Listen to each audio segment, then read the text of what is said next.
Why did a New York Times reporter apologize to Bumpy Johnson on live television?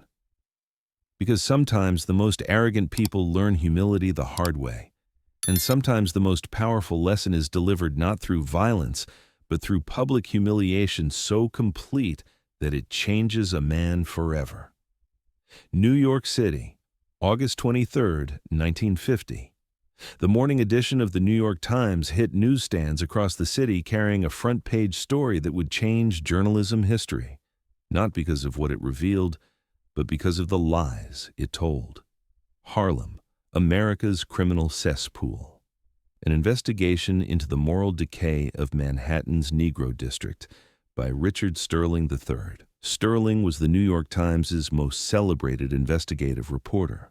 Harvard-educated, Pulitzer Prize-nominated, trusted by readers across America to deliver truth without bias. For 15 years, Sterling had built a reputation as journalism's moral compass. But on August 23, 1950, Sterling published the most racist, factually dishonest piece of journalism in the Times history. The article described Harlem as a breeding ground for criminality where decent Americans fear to walk, where children are raised without morals, where violence and depravity have replaced civilization. Sterling claimed he'd spent 6 months investigating Harlem's underworld, interviewing criminals, documenting corruption, exposing the truth about Negro crime in Manhattan. But Sterling had never set foot in Harlem, not once, not for an hour. Not even to drive through on his way somewhere else. Every quote was fabricated. Every statistic was false. Every description was based on racist stereotypes rather than actual observation. Sterling had written his investigation entirely from his comfortable office on the Upper East Side, using his reputation and the Times' credibility to spread lies about a community he'd never bothered to visit. And Sterling assumed he could get away with it, because who would challenge the New York Times? Who would dare question Richard Sterling III? He was about to find out. August 23, 1950. 11:47 a.m.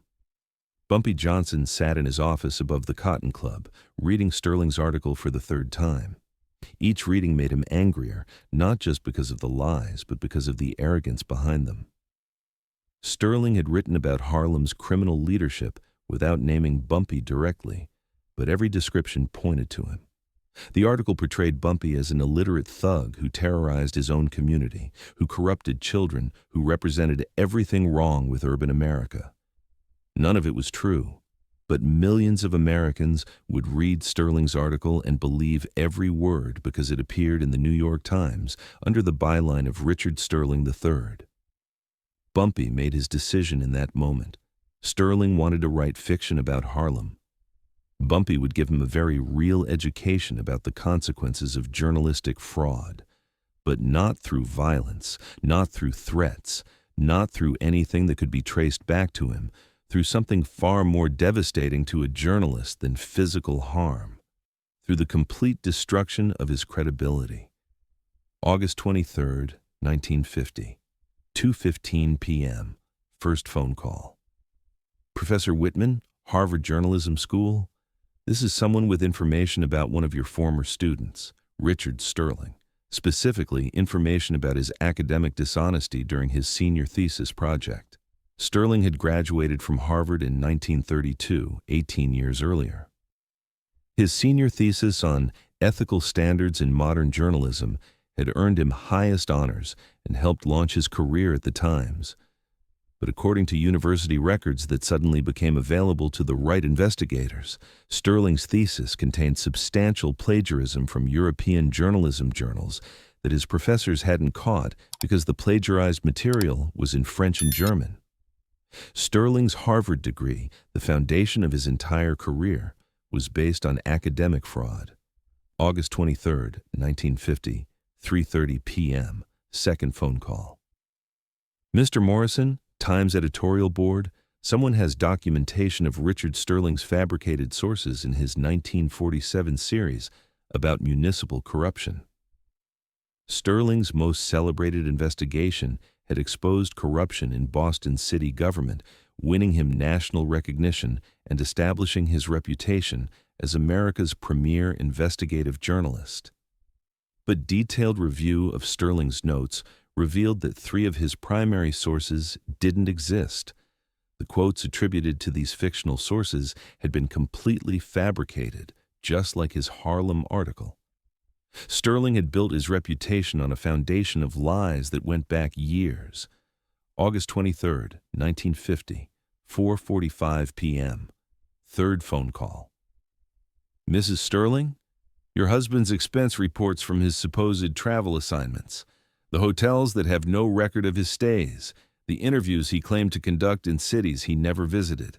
Sterling's wife learned that her husband had been billing the Times for travel expenses for trips he never took, interviews he never conducted, research he never performed.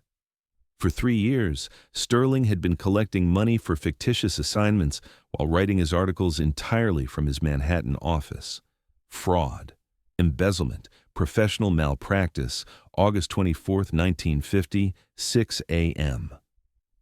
Sterling woke up to find his editor calling with urgent news. Harvard was reviewing his academic credentials following allegations of plagiarism. The Times fact-checking department was investigating discrepancies in his 1947 Boston series, and the accounting department had questions about his expense reports, 3 separate scandals erupting simultaneously. But Sterling still didn't understand what was happening or who was behind it. August 24, 1950, 10:30 a.m. Bumpy made his 4th and final phone call, directly to Richard Sterling III. Mr. Sterling, this is Ellsworth Johnson from Harlem, the community you wrote about so eloquently yesterday without bothering to visit. Sterling later described this conversation as the moment his world collapsed.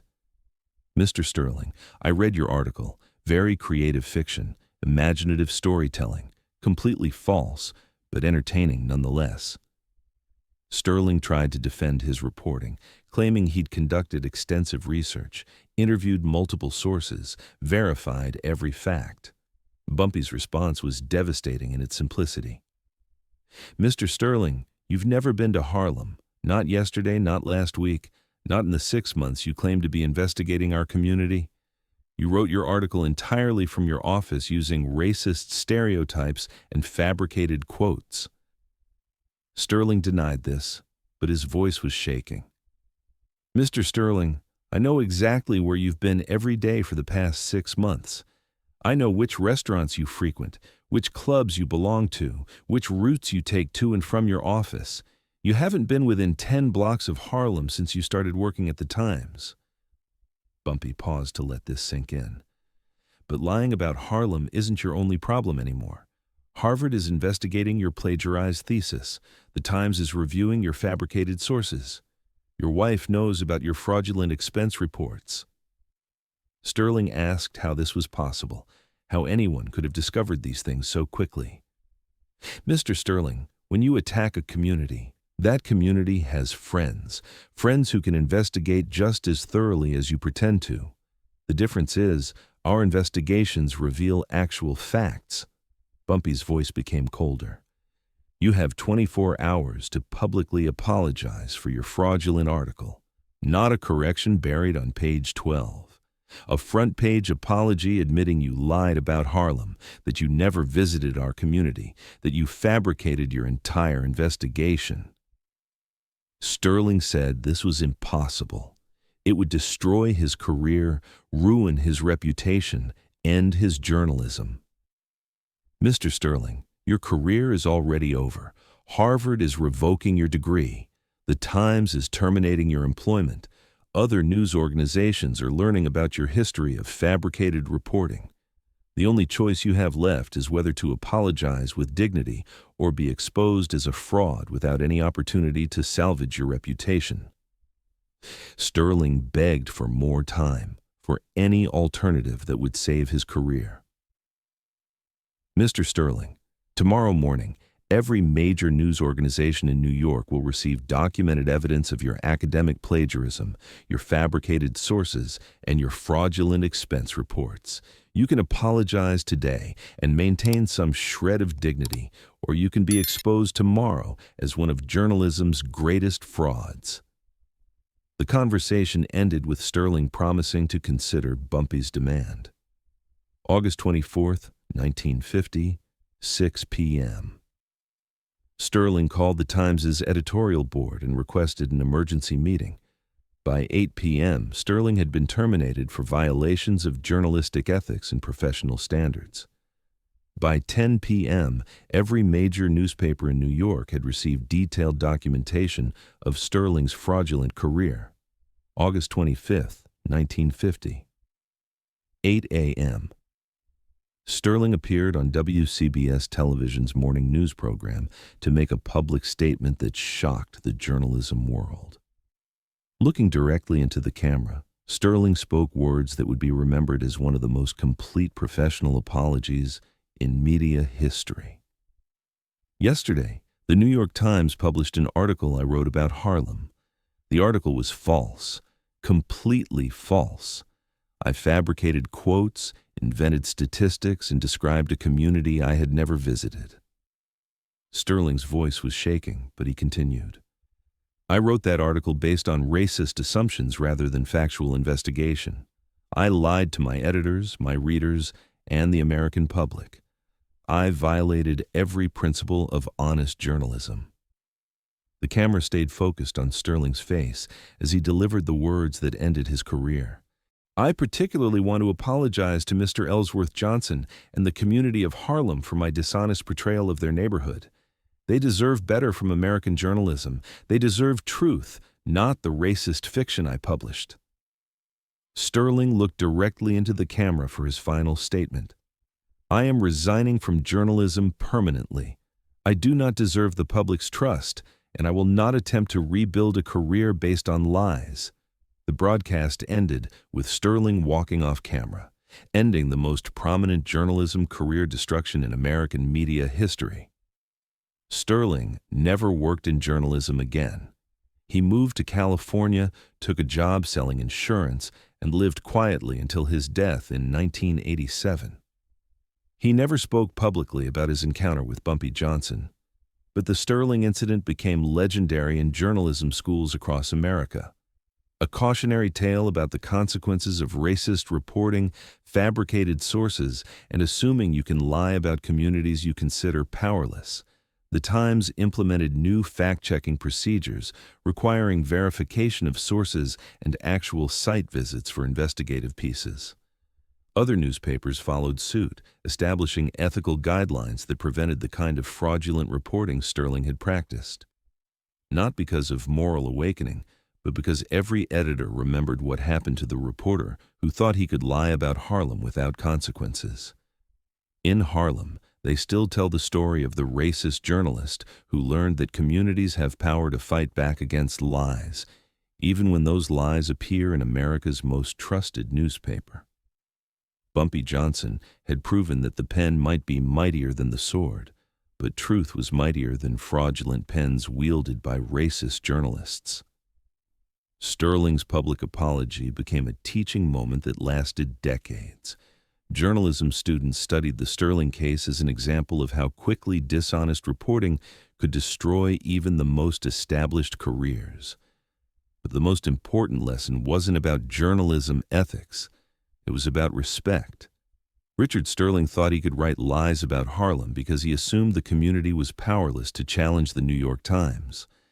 Bumpy Johnson taught him that every community has power when it's organized, intelligent, and determined to demand accountability from people who spread lies about them. Sometimes the most effective response to racist journalism isn't protests or boycotts. Sometimes it's simply forcing the journalist to tell the truth about themselves. And sometimes that truth is more devastating than any fiction they could ever publish.